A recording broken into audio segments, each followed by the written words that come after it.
Hello students, अध्याय 9 को आगे बढ़ाते हुए आज हम उदाहरण 1 करेंगे।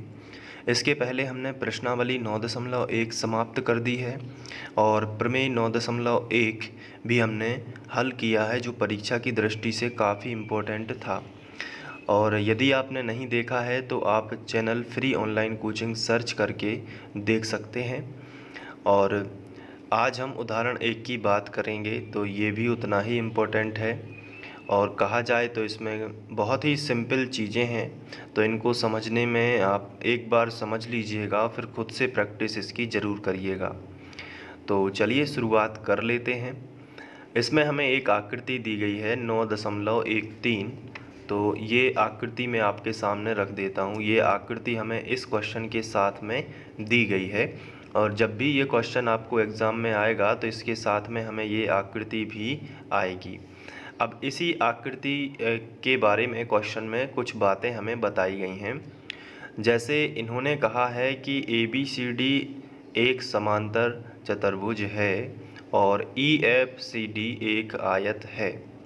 तो यहाँ पे देखिए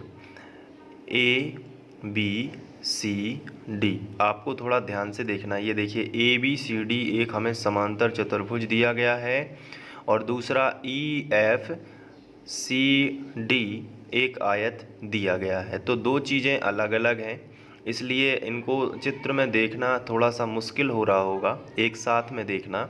देखिए यहाँ पे सबसे पहले ABCD एक क्या है, समांतर चतुर्भुज है, और दूसरा EFCD क्या है, एक आयत है। इनको अलग अलग हाईलाइट कर लेते हैं। सबसे पहले हम ABCD समांतर चतुर्भुज इसको देख लेते हैं कि कहाँ पे बना हुआ है। तो ये देखिए, अब आपको क्लियर समझ में आ रहा होगा कि ABC और D एक क्या है, समांतर चतुर्भुज है। समांतर चतुर्भुज की क्या खासियत होती है कि उसके आमने सामने की जो भुजाएं होती हैं वो समांतर होती हैं और बराबर होती हैं। इसका मतलब है कि जितनी ये AB है उतनी ही ये DC होगी, और जितनी ये AD है उतनी ही ये BC होगी।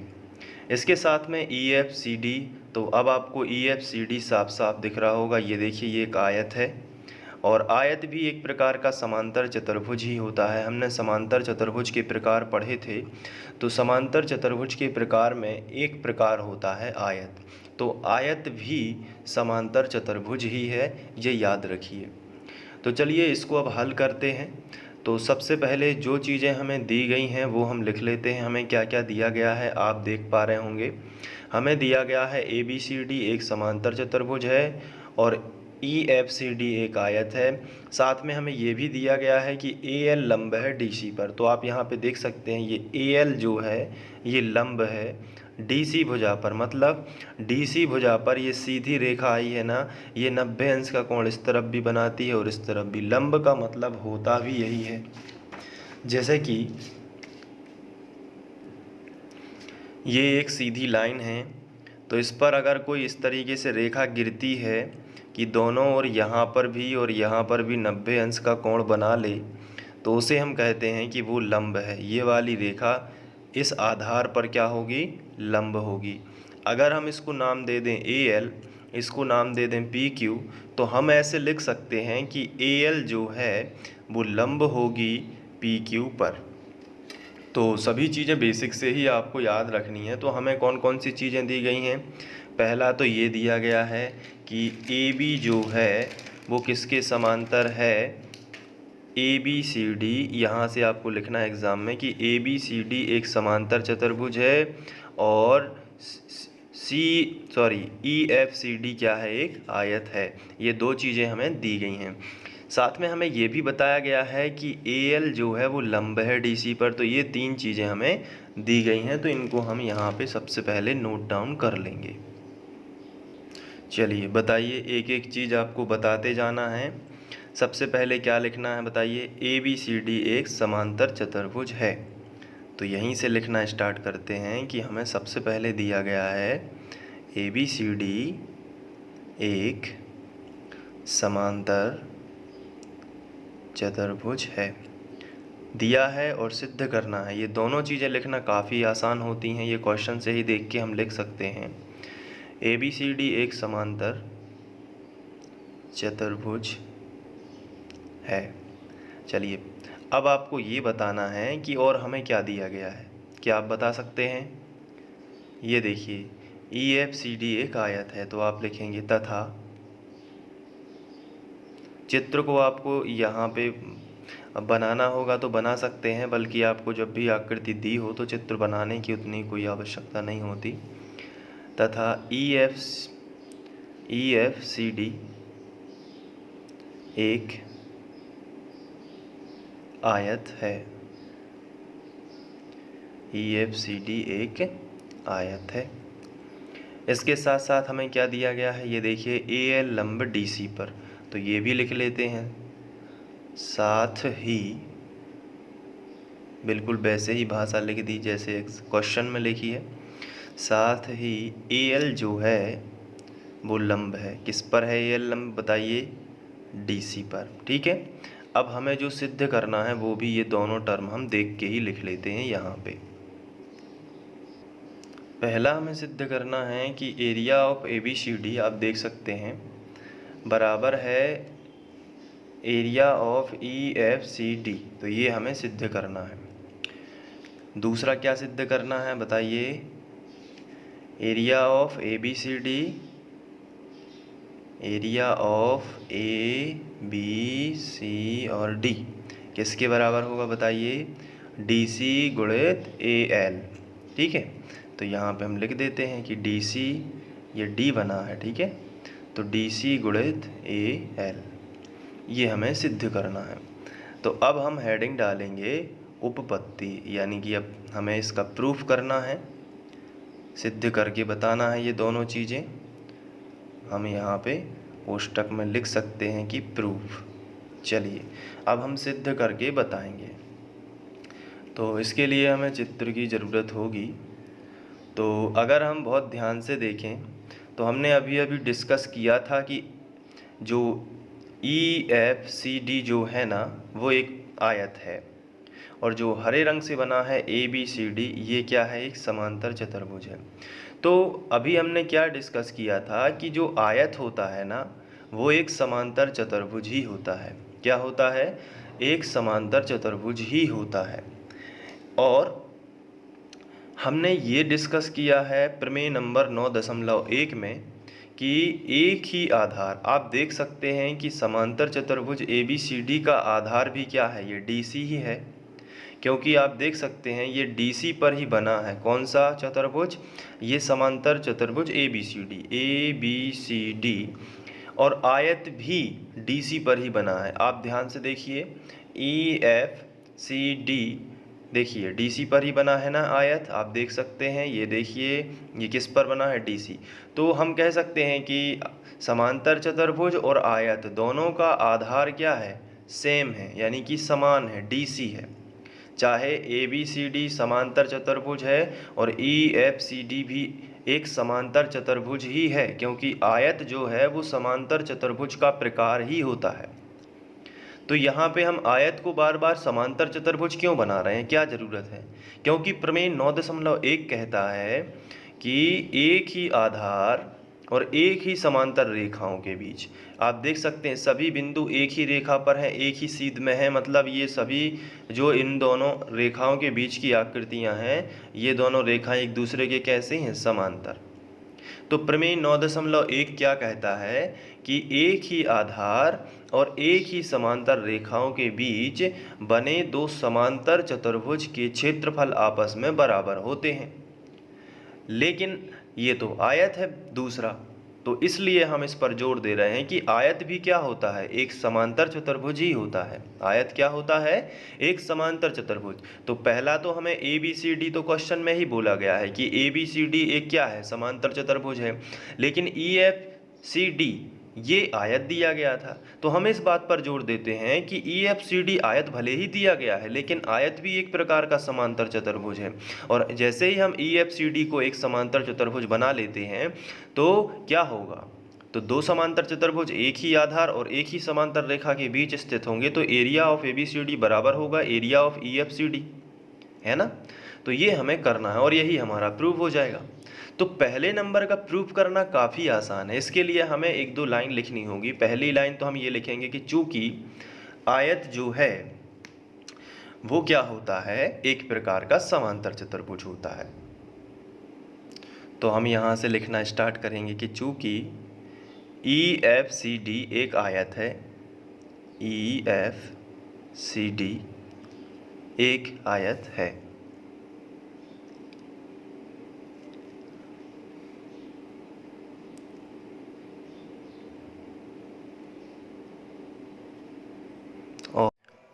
और आयत एक प्रकार का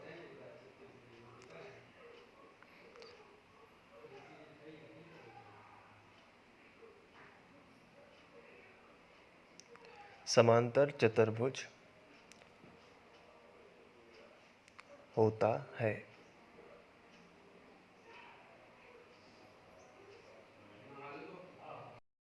इसे हम पहले अध्यायों में भी पढ़ चुके हैं। समांतर चतुर्भुज का प्रकार ही होता है आयत, तो आपको ध्यान रखना है, ये सबसे महत्वपूर्ण चीज़ है यहाँ पे। और चित्र में भी आप देख सकते हैं EFCD एक आयत है, इसे हम समांतर चतुर्भुज मानेंगे। और ABCD एक समांतर चतुर्भुज पहले से ही दिया गया है, तो हम लिखेंगे है।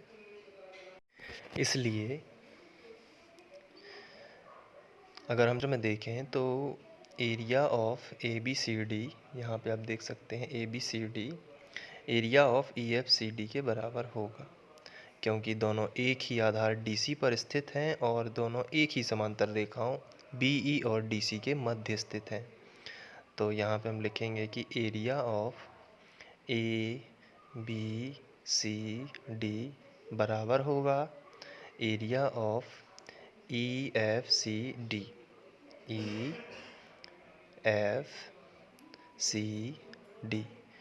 और यहाँ पे हम इसका रीज़न लिखेंगे कि चूँकि दोनों, यानी कि ये दोनों ABCD और EFCD दोनों एक ही आधार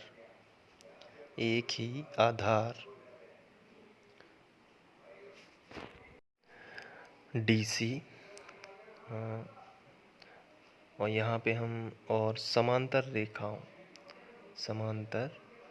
यहाँ पे हम आधार का नाम भी लिख सकते हैं अगर आप चाहें तो। एक ही आधार कौन सा है, DC, तो यहाँ पे लिखेंगे DC। और समांतर यहाँ पे रेखाएं कौन कौन सी हैं देख लेते हैं, EB और DC। तो यहाँ पे लिखेंगे और समांतर रेखाओं EB और DC के मध्य स्थित हैं, इसलिए दोनों बराबर हैं। तो आपको याद रखना है कि अगर दो समांतर चतुर्भुज एक ही आधार और एक ही समांतर रेखाओं के बीच स्थित हैं तो उनके एरिया यानी कि क्षेत्रफल हमेशा कैसे होते हैं, बराबर होते हैं। ठीक है, तो बस ये पहला अपना यहाँ पे जो प्रूव्ड हो जाएगा। ठीक है, तो ये बहुत ही आसान था, बस इसमें एक टर्म लगना था कि आयत को समांतर चतुर्भुज मानना था बस। तो ये हो जाएगा प्रूफ पहले नंबर का। अब हम सेकेंड नंबर का प्रूफ करेंगे। तो यहाँ पे हेडिंग लगाएंगे, ये फर्स्ट नंबर का था, ये सेकेंड नंबर का अब हम लोग करने वाले हैं। ठीक है, तो चित्र में देख लेते हैं। ये देखिए AL, और आप देख सकते हैं कि हमें जो सेकेंड नंबर उसमें AL देखना है, AL प्रूफ करना है, तो हम चित्र में AL से स्टार्ट करेंगे। ठीक है, AL DC पर लंब है, आप देख सकते हैं AL सीधी लाइन है DC पर। तो इसका मतलब ये होता है कि सबसे पहले तो हम लिखेंगे कि AL जो है वो लंब है DC पर, ये हमने लिख दिया। तो आप देख सकते हैं AL DC, तो ALCF एक प्रकार का आयत होगा, क्योंकि यहाँ पे 90 डिग्री बनेगा, तो ये छोटा सा आयत मिलेगा ALCF। तो इसलिए ALCF एक आयत होगा।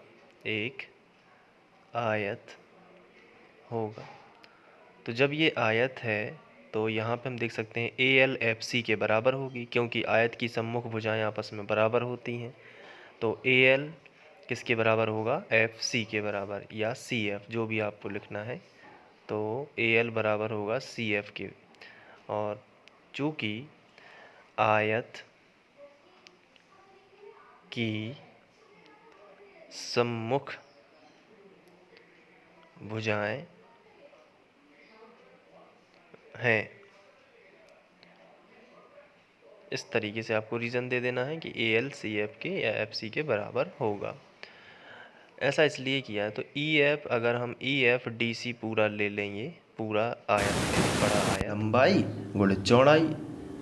अब चूंकि हमें area of A B C D के क्षेत्रफल में ए एल चाहिए, क्योंकि अगर हम यहाँ पे देखें ए बी सी डी का जो क्षेत्रफल है उसकी लंबाई गुणित चौड़ाई, तो हम यहाँ पे तो डी सी तो ले ही लेंगे, लेकिन ए एल कैसे आएगा और ये कैसे प्रूफ होगा। तो इसको प्रूफ करने के लिए सबसे पहले आपको एक छोटा आयत लेना है ए एल सी एफ।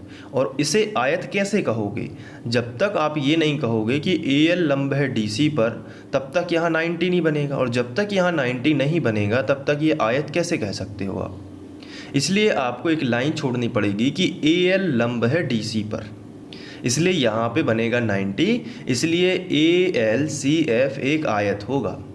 जैसे ही आपने इसको आयत प्रूव किया तो अब आप लिख सकते हो कि तो ए एल का ऑप्शन सी एफ होगा या एफ सी होगा। ए एल की जगह पर हम एफ सी लिख सकते हैं या सी एफ, एक ही बात है। तो हम इसको थोड़ा सा यहाँ पे सी एफ कर दे, एफ सी कर देते हैं। क्यों हमने एफ सी किया है ए एल की जगह पर, क्योंकि हमने ए से एल के लिए स्टार्ट किया है, तो ऊपर से स्टार्ट किया है ना ए एल, तो यहाँ से भी हम एफ सी बोल देंगे तो ज़्यादा बेटर होगा। एग्ज़ाम में आपको ऐसे ही लिखना है एफ सी। तो मैं क्या कह रहा था कि ये दोनों आपस में बराबर होंगे, क्योंकि ए एल का ऑप्शन अब क्या मिल गया, एफ सी, यानी ए एल नहीं लिखना है तो हम क्या लिख सकते हैं, एफ सी। ऐसा क्यों किया, क्योंकि जब हम आयत ई एफ सी डी का क्षेत्रफल निकालेंगे तो उसका सूत्र क्या होता है, आयत का क्षेत्रफल लंबाई गुणित चौड़ाई। तो एफ सी आ जाएगा और फिर एफ सी को कन्वर्ट किस में कर देंगे, ए एल में। और area of E F C D वैसे ही निकाल चुके हैं कि इसके बराबर होता है ए बी सी डी के बराबर। तो आइए इसको थोड़ा हम अच्छे आराम से समझते हैं। तो हमने ए एल बराबर एफ सी कर दिया, ए एल बराबर एफ सी, क्योंकि ये एक आयत है। ठीक है, इतना तो आ गया होगा आपको समझ में। अब आगे बढ़ते हैं। अब हम लिखेंगे, इसको हम समीकरण एक भी बना सकते हैं। ठीक है, अभी तक हमने समीकरण नहीं बनाया है, इसको बना देते हैं। अब हम निकालेंगे बड़े आयत का क्षेत्रफल ई एफ सी डी का क्षेत्रफल। तो आयत या चतुर्भुज भी बोल सकते हो, उसको कोई दिक्कत नहीं। आयत ई एफ सी डी का क्षेत्रफल, इसका क्षेत्रफल क्या होता है, लंबाई गुणित चौड़ाई होता है ना। तो हमने लिखा लंबाई गुणित चौड़ाई। अब लंबाई गुणित चौड़ाई एफ सी, लंबाई कितनी है डी सी और चौड़ाई कितनी है एफ सी। लेकिन एफ सी का ऑप्शन क्या है, ए एल, हम पहले ही देख चुके हैं। तो एफ सी की जगह पर हम क्या लिख सकते हैं, ए एल। तो हम यहाँ पे लिखेंगे डी सी गुणित ए एल, है ना। तो ये किसके बराबर आ गया, ये आ गया ये ए बी सी डी का ई एफ सी डी का क्षेत्रफल है ना। तो हम इसको ऐसे भी लिख सकते हैं कि area of E F C D, है ना। तो area of E F C D किसके बराबर है, डी सी गुणित ए एल, है ना। और एफ सी की जगह पर ए एल कैसे लिखा हमने, समीकरण एक से, आप देख सकते हैं। तो यहाँ पे हम लिख सकते हैं समीकरण एक से। अब हमने इसके बराबर कुछ और निकाला है, आप देख सकते हैं। A B C D E F C D के बराबर क्या है, area of A B C D. तो बस उसकी जगह पर मान रख दीजिए। तो अगले स्टेप में इसकी जगह पर हम लिखेंगे area of A B C D किसके बराबर होगा, डी सी गुणित ए एल। और यही हमें प्रूव करना था। आप देख सकते हैं एरिया ऑफ सिद्ध करना है, जो area of A B C D D C गुणित ए एल, कितना सिंपल था इसको हल करना। तो डी सी गुणित ए एल, और यही हमारा सेकंड जो है प्रूव्ड हो जाएगा। तो इस तरीके से आपको इसे हल कर लेना है। और ये इसकी जगह पर ये कहाँ से आया, तो इसके लिए लिख सकते हैं चूँकि area of E F C D बराबर है एरिया ऑफ ABCD। सिद्ध कर चुके हैं ये हमने ABCD, और ये हम सिद्ध कर चुके हैं, ठीक है, सिद्ध कर चुके हैं। और कहाँ सिद्ध कर चुके हैं? फर्स्ट नंबर पर, आप देख लीजिए ये, ठीक है। तो ये प्रूव हो चुका था क्योंकि दोनों एक ही आधार की समांतर रेखाओं के बीच स्थित है। तो ये अब आप इसका स्क्रीनशॉट लेकर इसे अच्छे से नोट कर लीजिएगा, ये यहाँ से।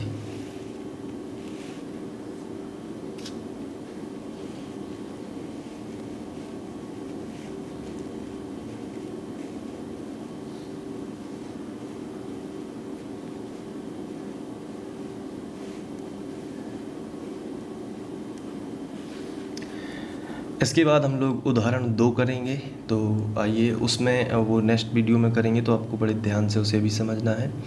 और अगर आप इसी तरीके के और वीडियोस देखना चाहते हैं तो आई बटन में दी गई लिंक पर क्लिक करके देख सकते हैं। Thank you.